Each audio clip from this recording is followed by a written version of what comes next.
Nowser.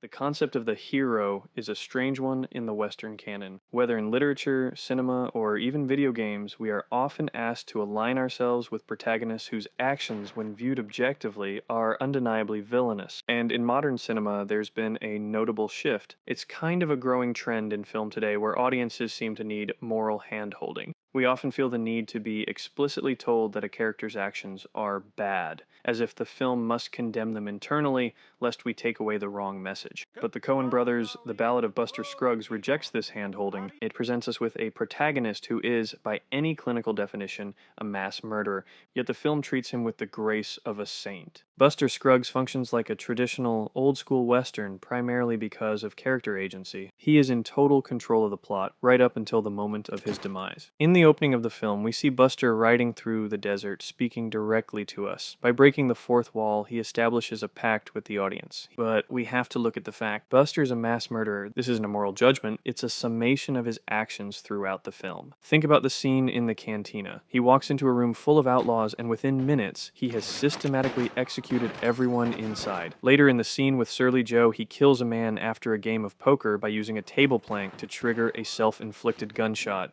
He kills a brother-in-arms, and eventually, he is killed in turn.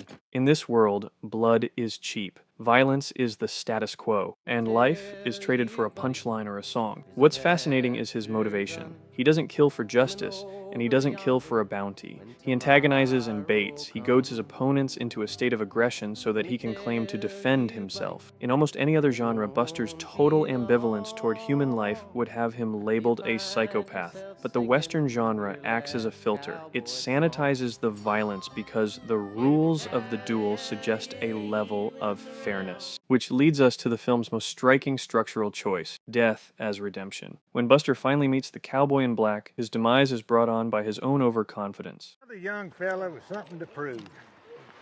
I gotta set myself up in the undertaking business.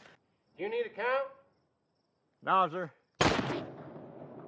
But notice how the film handles his exit. He isn't dragged down to hell for his crimes. He doesn't die in agony. Instead, he trades his spurs for wings. This raises the ultimate question. Is Buster an innocent murderer? Because technically, he acts in self-defense, even after goading his attackers. The film's internal logic grants him an ascension. In the world of the Coen brothers, death in this vignette doesn't serve as a punishment for a life of violence. It serves as an award for a performance well played. Buster Scruggs remains in control until the very last frame, proving that in the Western canon, sometimes the most brutal killer is the only one allowed to reach the heavens.